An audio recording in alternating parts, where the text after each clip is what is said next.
I tried beating Terraria, but the more money we have, the more damage we do. Meaning that a copper short sword can go from the worst weapon to the best weapon in the game with enough moolah. Will I be able to break the Terraria economy and become the next Elon Musk? Well, let's find out. I started off as always by chopping down trees and then heading down into the caves to explore. One thing with this mod is yes, our weapons gradually get better over time, but the start of the game is absolutely brutal, as with no money, your weapons only do 50% of the damage they originally do. So, our copper short sword for example, instead of doing 5 or 6 damage, it only now deals 3 melee damage. I mined up as many ores as I could, and then died to an undead Viking. I managed to get myself a spear and tried to kill an antlion with it, and this was devastating. I mean, it took so many hits before we could actually defeat it, and this just kind of put into perspective on what weapons would be like if they only dealt 50% of their damage. Like, this was horrible. I was hitting slimes doing literally 1 damage. It was so bad. I genuinely wanted to quit. I went back to mining in the caverns, got myself some life crystals, got myself some accessories, and most importantly, I got myself some gold coins. Soon after, I went over to the corruption in order to drop a couple of bombs on the corruption orbs so the meteorite could spawn in, and so we could also get the musket. Usually the Eater of Souls or one shot with the musket, but since our weapons only dealt like 50 damage because I had no money on me and I was broke, we had to actually give our musket a couple shots in order to defeat these enemies. I built myself a ton of NPC houses, put all my golden coins in the chest, and then proceeded to go back into the caves. Within the caves, I found many underground buildings which gave us more and more gold, meaning we could finally start dealing some decent damage to mobs. I continued work on my elevator, got myself more life crystals in the process, and then built myself a tiny arena for the Eye of Cthulhu. Upon seeing that a meteorite had dropped,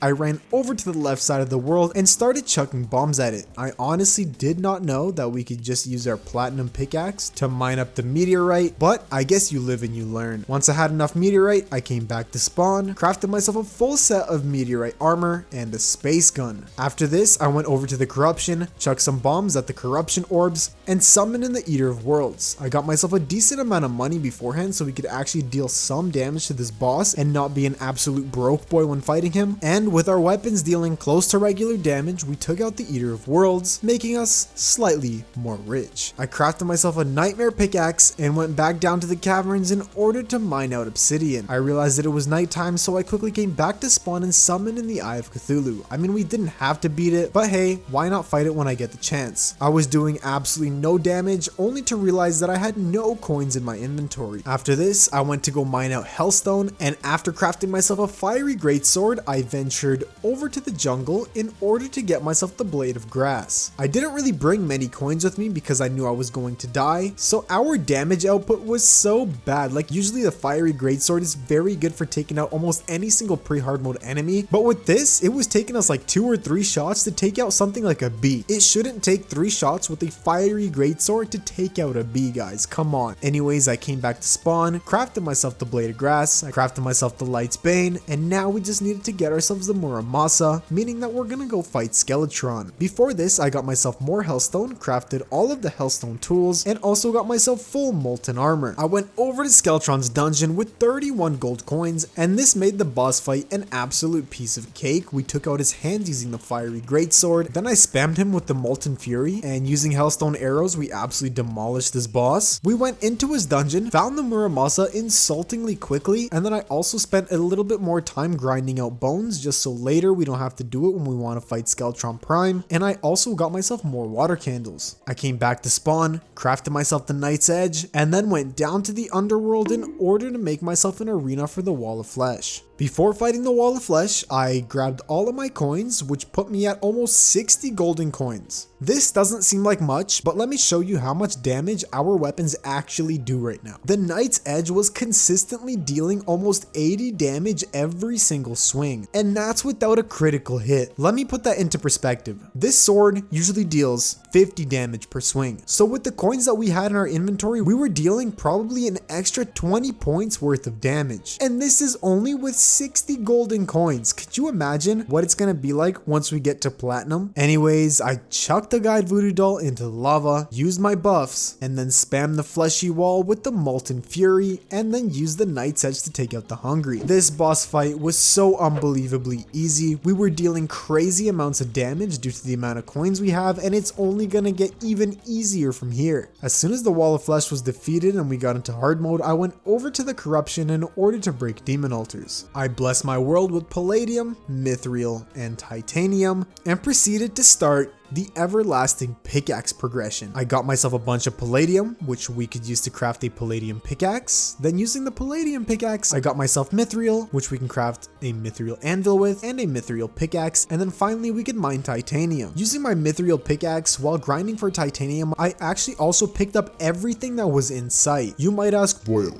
why are you picking up everything? well, let me explain. The more money we have, the more damage we will do. So why not use this opportunity to grind out a bunch of hard mode ores, sell them to NPCs, and just get absolutely devastatingly overpowered? Well, that's exactly what I did, boyos. And let me tell you, this was the best decision I've ever made in my life. Anyways, I came back to spawn, crafted myself a titanium mask, a titanium chest plate. I frankly did not have enough to craft myself the rest of the armor, but before I could go and finish off my set, we actually got invaded by goblins. I put all of my golden coins into my inventory, which made us absolutely overpowered, and just breezed through the goblin invasion. Like, now our Knight's Edge was doing upwards of 100 damage every hit without criticals, and once the goblin army was cleared, I went to go finish off the rest of my titanium mining. I made myself a full set of titanium armor, got myself a titanium sword, a titanium repeater, and then I went to the jungle to max out my HP because we were still at 320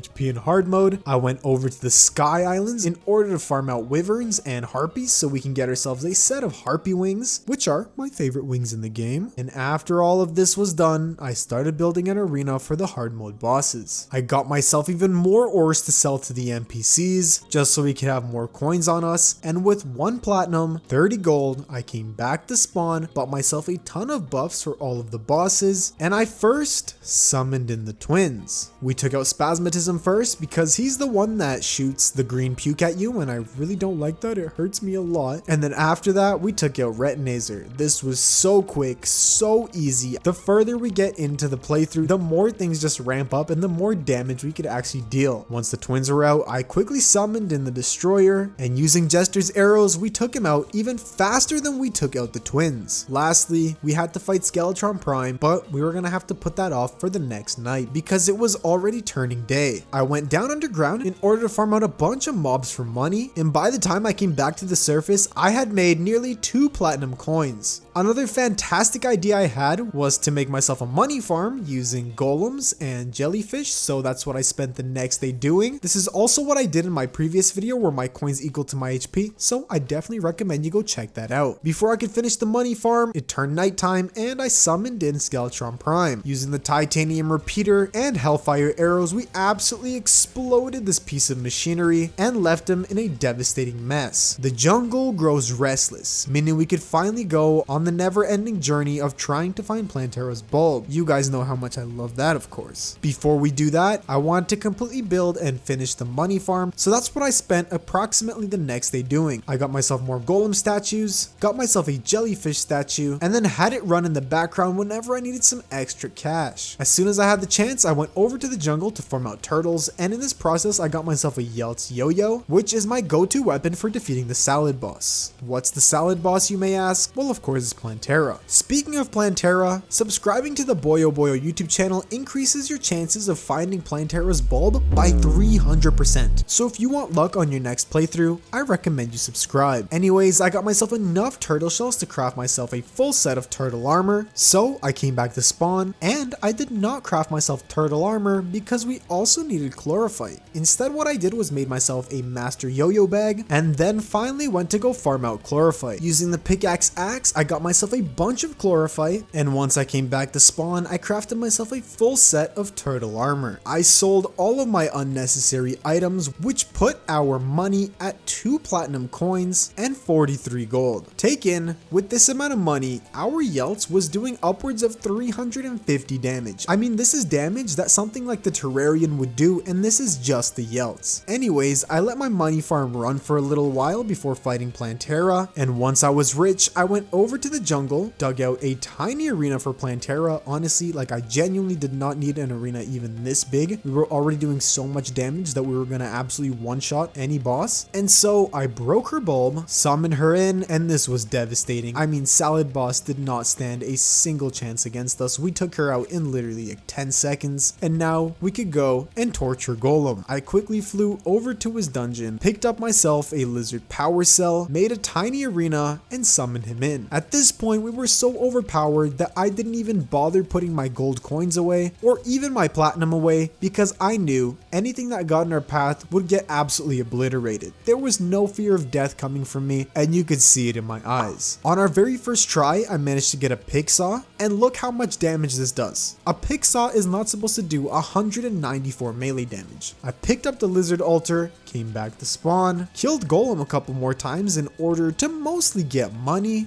but I did use the beetle husks to craft myself a full set of beetle armor, and then I also made myself a pair of beetle wings. I went over to fight the lunatic cultist, and with all the money in my inventory, we were dealing so much damage. This boss was probably the easiest thing I've ever done in my life. The boss fight quite literally probably lasted 15 seconds with the Yelts. I remember fighting the lunatic cultist with the Yelts once before, and it was horrific, so I'm very surprised that this was so quick. Anyways, now that the celestial creatures are invading, we are one step closer to Moonlord, and this, as with any other boss previously, brought me absolutely no fear. I went into the dungeon to farm out mobs to get myself the Kraken yo-yo, and using this yo-yo, I went to go take out the solar pillar. We broke its shield, and then I took out the solar pillar. I went to go craft myself the solar eruption, and check out how much damage this does. 881 damage. I'm pretty sure the default is like 130, so the fact that this is almost at 900 is absolutely absurd. Like, there was no chance anything was ever going to even touch us at this point. Once again, I didn't even bother putting my golden coins away. Nothing stood a single chance against us. I quickly went over to take out the Stardust pillar, and I actually managed to die. That was a big L I took, and because of our death, our solar eruption only dealt half the damage that it originally had dealt. So getting my money back was a little bit scary, but we got it back and we were back to dominating. So I took out the Stardust pillar, took out the Nebula pillar, and went to go take out the Vortex pillar last. As soon as we took that out, our screen started shaking, meaning Moonlord was about to spawn in, and at this point, we had so much money on us that even the Moonlord didn't bring me any anxiety whatsoever. Mr. Squidman spawned in, and we almost immediately took out all 3 of his eyes. We were dealing an intense amount of damage to Moonlord. Check out how quickly we took out his core after taking out his final eye. Boyos. This challenge at the very end got so easy, we were so overpowered that I didn't even have to cheese Moonlord with the nurse. And you guys know how good I am at Terraria. Be sure to check out another video like this on screen. Consider subscribing to the channel if you're new. Drop a like if you enjoyed it. This has been Boyo. Peace out.